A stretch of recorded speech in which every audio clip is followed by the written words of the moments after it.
叫醒来发现自己变成了光头强，就是那个狗熊岭被两头熊到处追，工资讨不到的悲剧伐木工。一位身患脑癌晚期的年轻人无力地躺在病床上，这个人叫苦瓜，他脑袋上的头发已然掉光，但是脸上并没有被病魔折磨的痛苦表情，反而时不时地发出笑声。在墙壁上挂着一台液晶电视，里面正播放着小孩子爱看的动画片《熊出没》。苦瓜正看着里面两头熊和一个人的搞怪生活，不禁笑出了眼泪。不知道是怨恨自己的命运，还是羡慕电视里的美好，苦瓜感叹道：小时候经常看《熊出没》，这下好了，真成了光头强了。一位脸上饱经风霜的妇女走了进来，粗糙的手里端着一盒饭菜，看着床上躺着的苦瓜，将脸上的愁容强行掩盖，挤出几丝笑容说道：儿子，来吃点东西。妈，你来了。你最近感觉好点了没？苦瓜丧气地说道：没有什么好转，该痛的时候还是痛。妈，我感觉没有必要医治了，反正也没有救了，而且我也不想让自己拖累你们。苦瓜的妈生气道：什么叫别治了？什么叫拖累？即使砸锅卖铁，我们也不会放弃你的。房间里面的气氛一下子冷了下来，只有墙上的液晶电视还播放着《熊出没》。苦瓜的妈妈看着电视里面的动画说道：你小时候最喜欢看这个电视了，经常瞒着我们偷偷的看，其实你父亲怎样打你也阻止不了你，现在想想那个时候真好啊。说着流出了眼泪。照顾苦瓜将饭吃掉后，苦瓜的妈妈便离开了医院。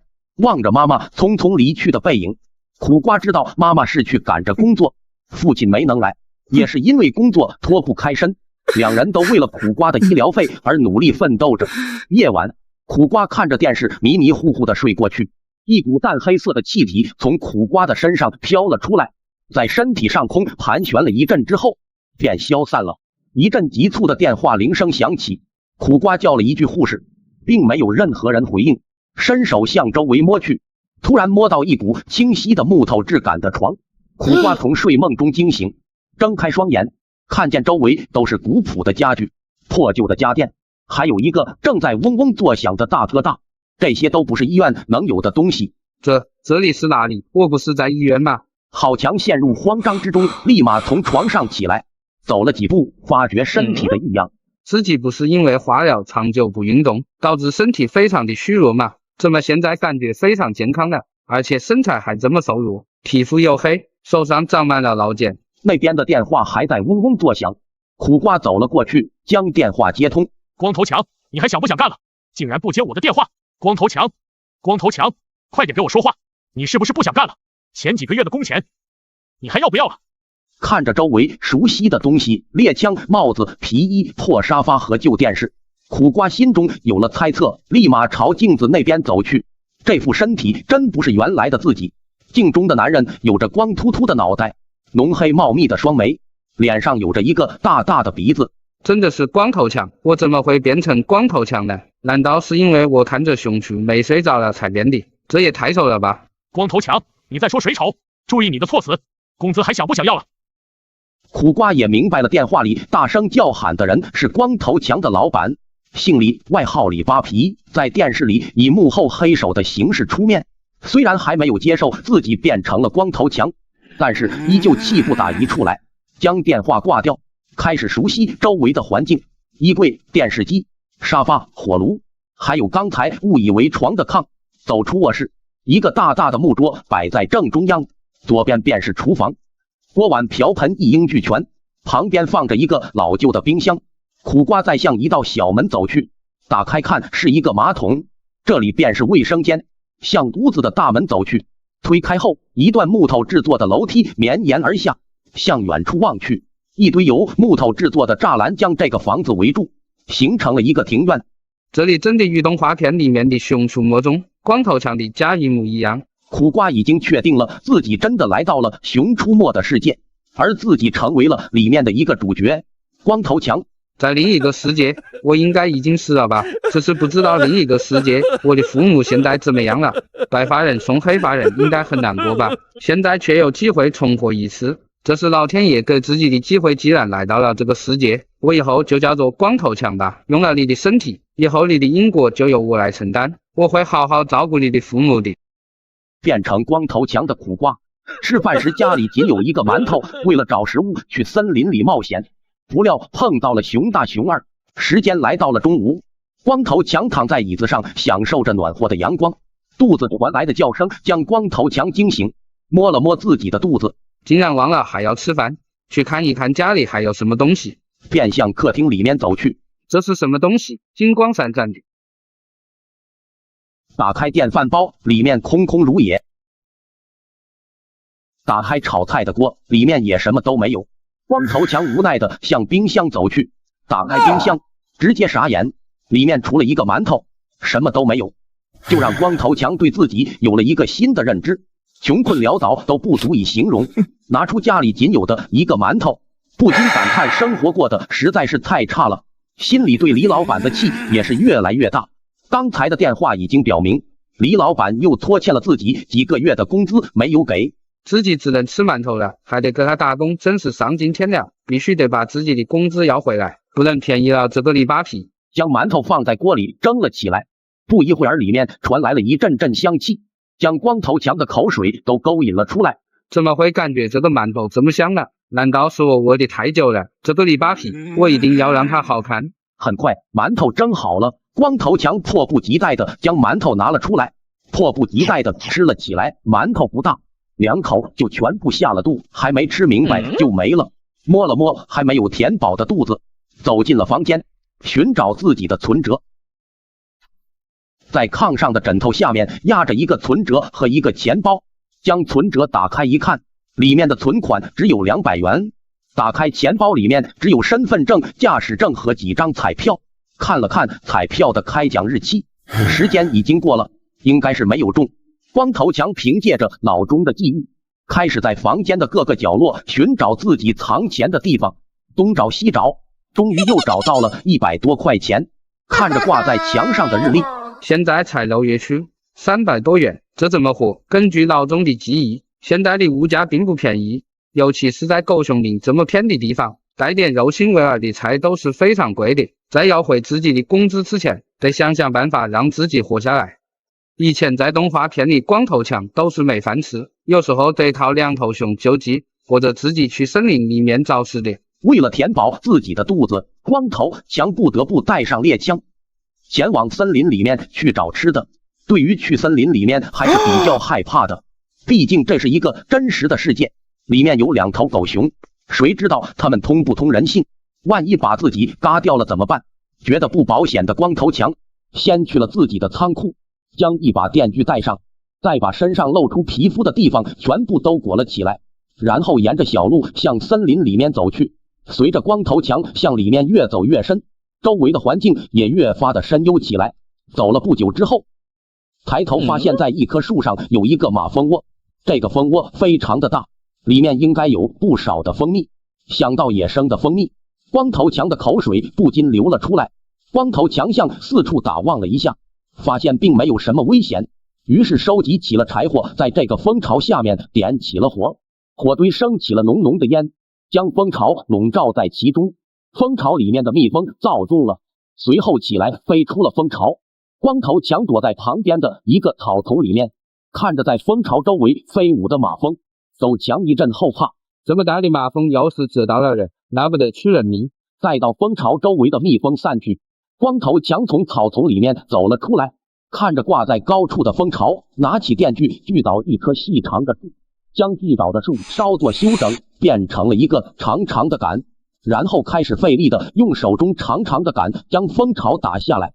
别问为什么不用枪，因为准星太差了，这么小的蜂窝根本打不中。在用力打蜂窝的时候，身后出现2个黑影，2个黑影如同人一样，2只脚走路，悄悄咪咪的来到了光头强的身后。光头强并没有感觉到身后有什么东西在靠近，忙活了一阵之后，树上的蜂窝终于掉下来。光头强弯腰捡蜂窝的时候，发现地上有2个黑影，瞬间背后冷汗直冒。突如其来的熊大熊二以为光头强又要砍树，误会解除后的光头强做起了烧烤，背后传来一阵阵熊叫声，巨大的吼风将光头强推倒在地。随着光头强的转身，2只狗熊赫然出现在光头强的脸上。臭，臭狗熊！光头强，你又来砍树了，是之前的教训没有给够吗？他不仅砍俺们的树，还偷吃俺们的蜂蜜，真是不可饶恕！你们就是熊大、熊二。虽然已经知道他们会说话了，但还是蛮震惊的。熊大、光头强，感觉怪怪的，不会是傻了吧？俺怎么知道？再说了，傻了还知道砍树？臭！熊大、熊二，我可没有砍树。没有砍树，那这是什么？熊大指着倒下的小树木说道：“因为我太饿了，所以来森林里面找食的。看到这个蜂窝，我需要工具将它打下来，所以砍你这个树。不管你是什么理由，还不是砍了我们的树？而且这棵树还这么小，你就把它砍了，真没有良心啊！”对啊，你把这棵小树砍了就得接受惩罚。那你刚才还在森林里面生活，多不安全呢。那个有什么惩罚我都接受，能不能先让我吃饱饭呀？熊大疑惑地看着光头强，这回光头强怎么这么老实？太阳打西边出来了。那也行，俺们这里还有一条鱼，送给你吃了。不过你吃完了之后得接受我们的惩罚。熊大，你怎么能把俺们的鱼送出去呢？俺还没吃够呢。好了，熊二，等一下我们再去捉，这条就让给光头强。熊大转头向来时的方向跑去，就知道这条鱼保不住了。光头强看着两头熊的所作所为，发现他们的心眼儿其实并不坏，只要你不破坏森林，就能和他们成为好朋友。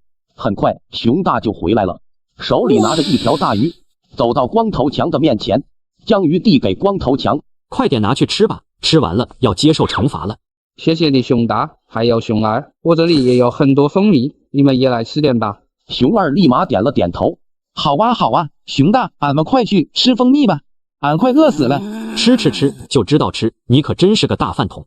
看着行为怪异的光头强，熊大帝一时间也没有答应，但耐不住熊二的推搡，接过了光头强给的一半蜂蜜。光头强走到了一片空地，把鱼处理之后，生火将鱼烤了起来，然后抹上了蜂蜜，一条秘制蜂蜜烤鱼就这样完成了，将一旁正在吃蜂蜜的狗熊都勾引了过来。光头强，你吃的是什么呀？真香呀！熊二，那是光头强的食物，别在这里眼馋了。这条鱼很大，我一个人也吃不完，你们也可以过来吃一些。说着，将鱼分成了两半，把其中一半递给了熊二，剩下的一半自己吃了起来。熊二接过香喷喷的烤鱼，谢谢你，光头强。拿起鱼就大口吃了起来。熊二，慢点吃，给俺留点。对了，你们说的惩罚是什么呀？你砍了一棵树，那就在1天之内种10棵树，这样就算抵消了。这样啊，那我明天就开始种树。光头强，你怎么有点怪怪的？那是你的错觉，我依旧是我。那好吧，不过明天之后，我还是要检查一下你做的怎么样。好啊，随时欢迎你检查。看着光头强，熊大没有说什么，跳进湖里面。终于没一会儿，熊大嘴里含着一条鱼，手里拿着2条鱼，从湖里面蹦了出来，将鱼丢在光头强的面前，说道：“光头强，这几条鱼就送给你当晚饭了，以后不要砍树了。”看着熊大送的3条鱼，光头强的眼眶湿润了起来。知道了，熊大。拿着熊大送的3条鱼，光头强背着枪，拿着电锯离开了森林。熊大看着离去的光头强，这回到底有没有改邪归正？不管你有没有骗我，下次让我带到你砍树了，就不会这么轻易放过你的。踢了踢睡着的熊二，熊二起来了，俺们要走了。熊大，光头强去哪里了？在你睡觉的时候，俺就让他走了。俺还准备让光头强再给俺烤1条鱼呢。别惦记着那条烤鱼了，回去俺给你烤。熊大万岁！光头强答应熊大熊二，开着皮卡车去镇上买树苗。不料种植时觉醒了种树系统，回到家里的光头强将3条鱼处理之后放进冰箱，带上自己找到的钱，去往自己的仓库，将电锯放下后，开启自己的蓝色皮卡车往镇子里驶去。远处终于见到了小镇的轮廓，重生过来第一次快要见到人，这让光头强十分激动，将车停在了小镇的停车位，向小镇的花鸟市场走去。一路上形形色色的人，有忙忙碌碌的年轻人，有青春靓丽的少女，还有一些带着孙子的老年人。到了花鸟市场，光头强找到了一个卖树苗的老板。哥们，你这个松树苗多少钱一棵？5块钱一颗。我操，你这树皮是金子做的，还是种子是金子做的？你看看现在哪有树苗啊，这都是大棚的苗。你嫌会，我还嫌会呢。爱买不买，不买滚蛋。我买还不行吗？先给我来10颗。心疼的付了50元，在小镇里面逛了逛，买了一些米和调料之后，身上的资金也不多了。在小镇的路上看到了许多招聘的信息，光头强将他们记在了心里。等之后跟李老板摊牌，就换一个工作。回去的途中，仔细回忆了一下刚才看过的招聘信息，派去了洗碗搬砖、英语8级的岗位，剩下一个岗位就是护林员，其工作内容是保护树木不被偷盗的砍伐。不过护林员要求身高必须得1.8米以上。现在光头强这个1.69米的身材完全达不到标准。回到家中的光头强将大米和调料放好，带着松树苗向森林里面走去，找到一块好的地，方便拿起铲子挖了起来。过了一会儿，10棵树苗就被光头强种好了。突然脑海中响起了一阵电子音，种树系统正在激活，1%、5%、20%、100%，种树系统已激活，竭诚为宿主服务。金手指，竟然金手指，如同小说里面的那样，我也是有金手指的人啊。光头强放下手中的铲子，开始研究起自己的系统怎么使用。人如其名，种树系统，那它的主要宗旨就是种树，每种1棵树都可以获得1个积分，除此之外，经历特殊事件也会获得一定积分，积分积累到一定程度可以抽奖，抽奖分为低级抽奖、中级抽奖和高级抽奖，在这3个抽奖之上还有一个神秘抽奖。光头强点开了抽奖面板，低级抽奖50积分，生活类抽奖；中级抽奖500积分，属性点抽奖；高级抽奖1万积分，特殊能力与物品抽奖；神秘抽奖100万积分，穿越诸天。低级抽奖里面包含了钱、生活用品、科技用品等等；中级抽奖里面包含了各项属性点，有力量、速度、体质、精神力，每次抽奖可得到1到10不等的属性点。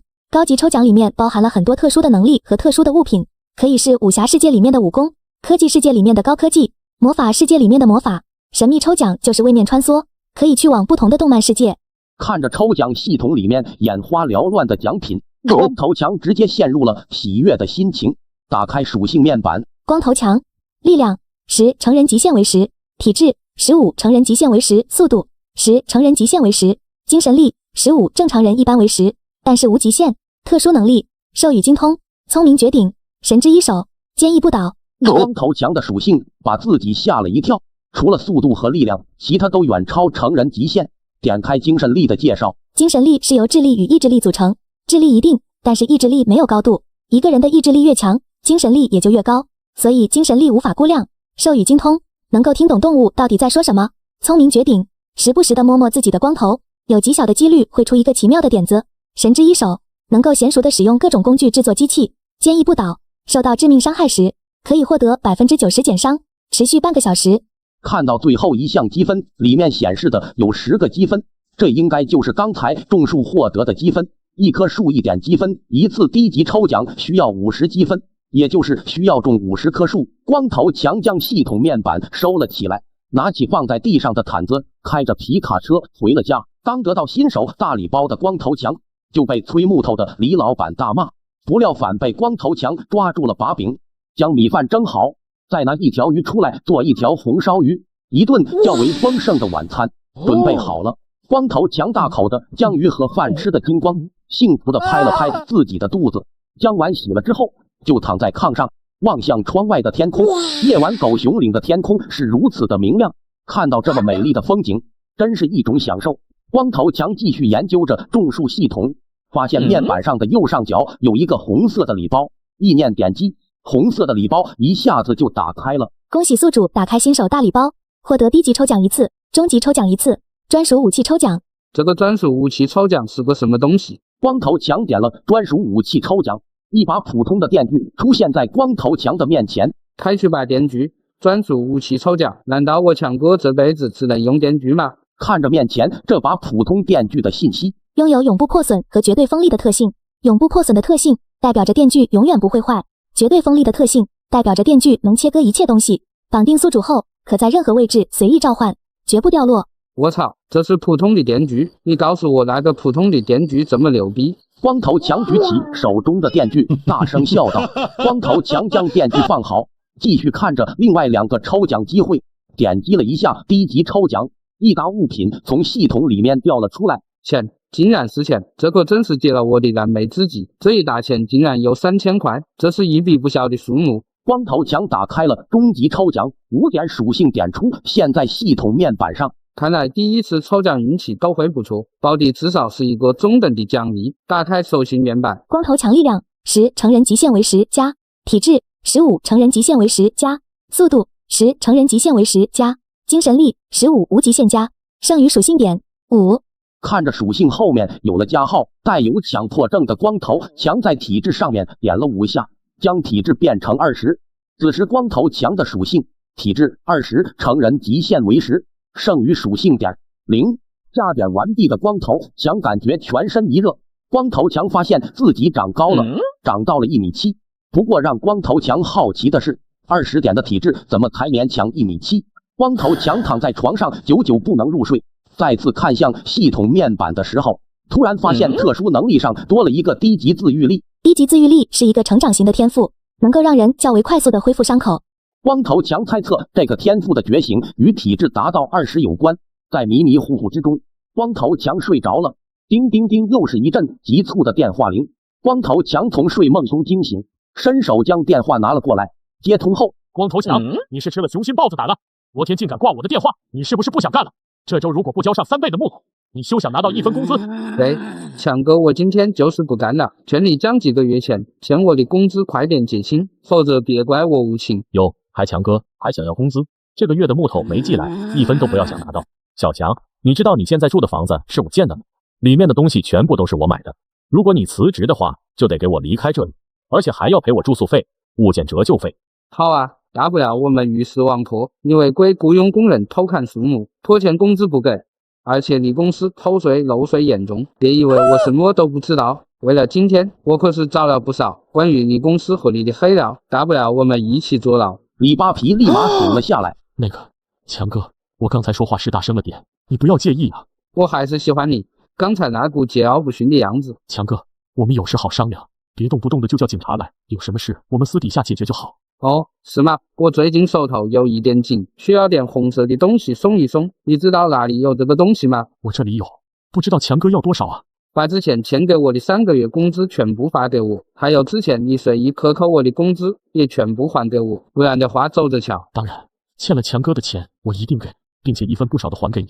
这个房子我住的也还是蛮舒心的，不是很想到处搬。再说了，你也不希望我搬到警察局旁边去吧？对，这里住得好啊，坐北朝南，采阳极好，住久了还能延年益寿呢。只要强哥喜欢，这里就送给你了。不勉强吗？不勉强，一点都不勉强。那好吧，早点把钱打给我，我们之间就两清了。光头强带着熊大去看树苗后，又去银行取了李老板克扣的工资，最后又买了1万棵树苗，又回到炕上睡了一觉。到了中午，门外传来了敲门声，光头强伸了个懒腰，走到了客厅，将门打开，一个巨大的身影出现在了他的面前。熊大，你这是干什么？光头强暗戳戳的打开了系统面板，开始扫描熊大的属性。熊大力量15，熊极限为15，体质17，熊极限为15，速度15，熊极限为15，精神力15，正常熊为8，无极限，特殊能力清晰头脑，灵机一动，绝境之力。备注：这是一头天赋异禀的熊，肥硕的躯体里面不仅仅有脂肪，还有远超同类的力量。点开清晰头脑，这是一个被动技能，作用是增加智力，且当特殊能力达到6个，每1个月增加1点精神力，每多一个特殊能力，精神力就可每月额外多加1点。灵机一动，在遇到任何紧急情况时，总能够想出一点办法解决目前的困境。绝境之力，在遇到生死存亡的危机时候，爆发出一股强大的力量，体型、速度、体质和精神力都会得到巨大的提升。好家伙，怪不得熊大为什么这么聪明，原来是这个天赋加持。你不是昨天答应俺要种10棵树吗？俺今天来检查，你到底种了没有？原来是这个事啊，我昨天晚上就把它种好了，等一下我带你去看。光头强就带着熊大去仓库里，一起坐着蓝色的皮卡车前往了昨晚种树苗的地方。熊大从车后跳了下来，看着光头强指着的那10棵树苗，熊大满意的点了点头。光头强，你这回干的还不赖吗？既然你做好了，那俺就先走了。熊大，明天我邀请你和熊儿去湖边野餐，你们来吗？熊大听着光头强的建议，思考了一番，不知道光头强葫芦里卖的什么药，随后便暂且答应了光头强。与熊大分开后，光头强开着皮卡车回到家中，跑去院子里面晒太阳、睡午觉。休息够了，光头强再一次开车向小镇驶去。到了小镇，光头强前往 ATM 机查看银行卡里面的余额，看看李扒皮到底有没有把钱打过来。1、2、3、7万多块钱。光头强看着 ATM 机显示的余额后面的几个零，心里不禁抖了抖。除开前3个月拖欠的工资，加起来也就接近1万块，竟然还有6万多块被随意克扣的钱。这个可恶的卡贪了我这么多钱，真是一个万恶的资本家。看着卡里的余额，光头强想起了在团结屯的父母，出门打工几年了都没怎么往家里寄过钱，于是决定先将一半的钱转给父母，剩下的一半留着备用。光头强转完账后，便向旁边不远的衣服店走去。正所谓人靠衣装马靠鞍，有了钱之后自然要换一换行头。不一会儿，从衣服店里面走出来个打扮还不错的人，这个人正是买完衣服出来的光头强了。换了一身衣服的光头强整个人都变得有了气质。光头强走向昨天去的花鸟市场，卖树苗的老板看见光头强走了过来，瞧见他一身帅气的行头，于是热情地问道：你好，请问你需要什么东西？小店不说，树苗种类应有尽有，但在这个小镇子里，库存也是十分丰富的。光头强看着热情的老板，不禁与昨天他的态度做了对比，真是有钱能使鬼推磨。哟，王老板这么快就把我忘了？昨天我才在你这里买了10棵树苗呢。想起来了，原来是光头强啊！换了身行头，我第一时间还没看出来呢。怎么发财了吗？是赚了点小钱，所以我这次来你这里是准备和你做一个小生意。我需要1万棵树苗，不知道你这里有没有这么多存货？才1万棵树苗，我还以为什么1万棵？没错，就是1万棵松树苗。王老板回过神来，拉起光头强就往店里面走去，还边走边说：强哥，里面坐，我去给你倒一杯茶，我慢慢谈。不用这么麻烦了，你就说你这里吃不吃得下这一个要求。当然能满足你的要求，不知道强哥能不能放宽一点时间，短时间内很难凑齐这么多松树苗。可以不用太急，先每周送500棵松树苗，后面看情况，我会通知你送多少过来。好嘞，强哥，那我们签合同吧。光头强和王老板将合同很快就定好了，光头强交付了5000块钱的定金。强哥，慢走啊，有空常来玩啊。王老板将光头强送出了市场。光头强看着手里拿着老板送的名片，心想着以后应该也还能继续合作，还是把这个名片留着吧。光头强去集市里面买了一些烧烤佐料和一些菜品，又买了一些饮料和啤酒，带着满满当当的一车东西回家了。光头强邀请熊大熊二来湖边野餐，熊二向光头强展现实力时，不料蜂窝滚落在湖里。回到小木屋的光头强肚子已经是空空如也，简简单单的做了一顿晚饭之后，正准备上桌吃饭，一阵电话铃声响起。光头强带着一点愤怒的情绪接电话，正准备质问是谁的时候，一道温柔的声音传了过来：强子，你现在在忙吗？光头强愣了一下，竟然是自己的妈妈打来的，还好没有开口，不然等一下就不好收场了。强子，你在吗？怎么不说话呀？见光头强没有说话，电话那头的语气也急了起来。妈，我在呢，刚才在放东西没听到，你打电话找我有什么事啊？我今天下午收到了一个短信，上面转过来的3万多块钱，我是来确定一下是不是你转的。妈，是我转给你的。我们的强子出息了，竟然转了这么多钱回来。强子，你赚的钱要好好存着，将来娶媳妇用，不用转给爸妈了，我们也不缺钱用。你这回打过来的钱，我们好好给你存起来。妈，我转给你们的钱是拿来孝敬你们的，你们自己用，改善一下生活。你儿子我呀，现在可是做的大生意，做大老板知道吗？以前因为资金周转不开，所以没能给你们多少钱，现在有了妻子，当然要孝敬一下你们了。我们儿子就是了不起，都当大老板了。不过你还是不能乱花钱，毕竟你的事业才有起色，知道了吗？知道了，妈，我不会乱用钱的。妈最近做了点泡菜，等做好了就给你寄一些过去。好的，谢谢妈。挂掉了电话，光头强回到桌上，狼吞虎咽的吃了这顿晚饭，坐在沙发上看了一会儿电视，就回床上睡觉了。树洞内，什么？光头强要请俺们吃野餐？太阳打西边出来呢？俺也不知道怎么回事，不过只要他不去砍树，那么一切就好说。嘿嘿，既然没什么好怕的，那俺们就去吃呀，反正不吃也白不吃。俺馋光头强做的东西好久了，上回吃的烤鱼，俺现在还在回味呢。熊二，你能不能有点出息？熊就应该有个熊样，你看看你现在的样子，除了吃就是吃。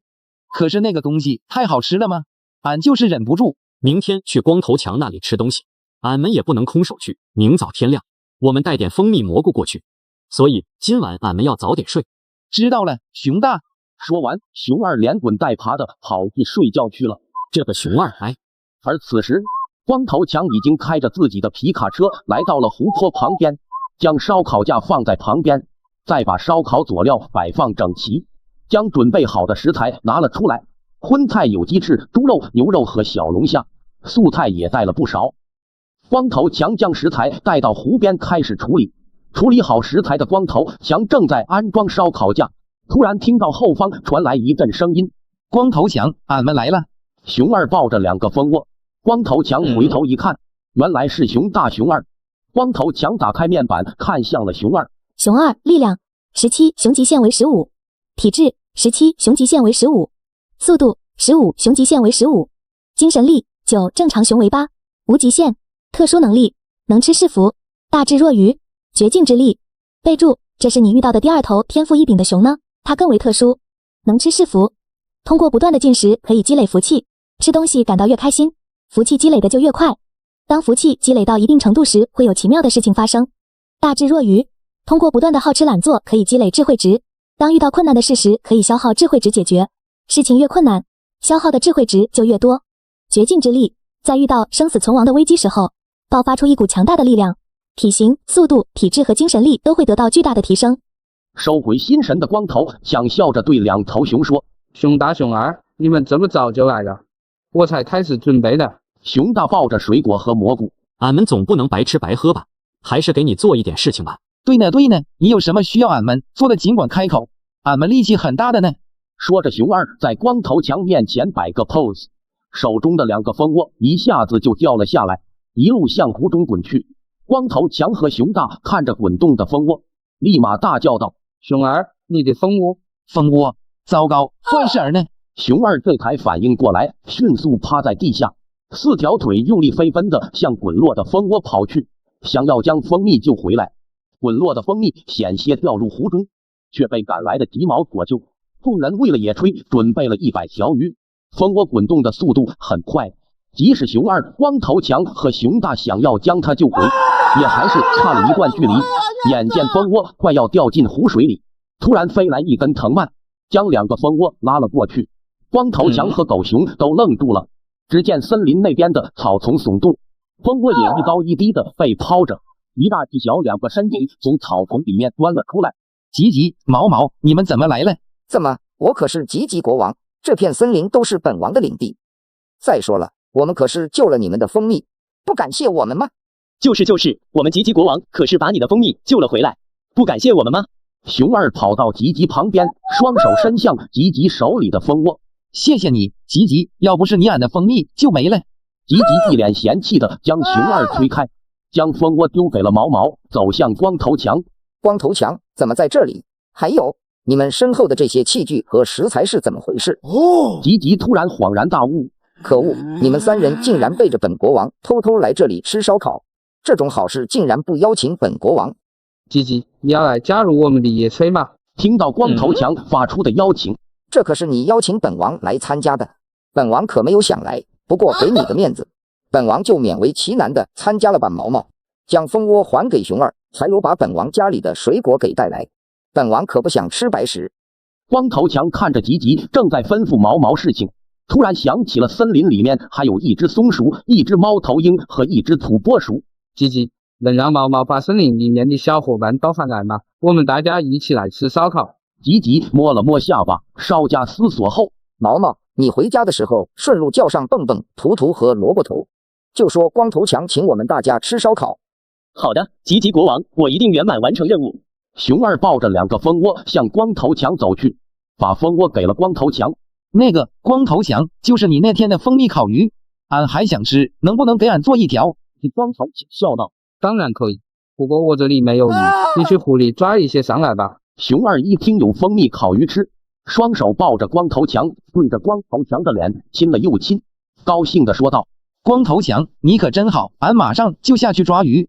熊大，等一下，蹦蹦他们都会来，多抓一点鱼，等会儿才够吃。我看怕是你馋的不行，想要多吃一点而找的借口吧。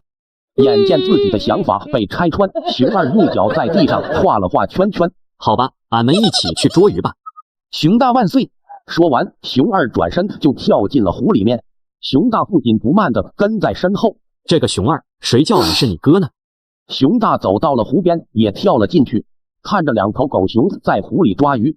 光头强继续摆弄着烧烤架，吉吉在一旁略显无聊，跑到光头强的旁边，看着他摆弄烧烤架。光头强打开了系统面板，查看吉吉的属性。吉吉力量8，猴极限为9，体质12，猴极限为9，速度10，猴极限为10，精神力12，正常猴为9，无极限。特殊能力双子星。备注：一只有点聪明，能够扛打的小猴子。双子星1/2，形影不离的生活造就了双方都无法缺少对方。一旦能够一起行动，将会激活双子星羁绊，双方的速度都会翻倍。一方朝向另一方移动时，速度会再次翻倍。光头强看着面前的猴子，它的属性还算是正常，也就比一般的猴子厉害。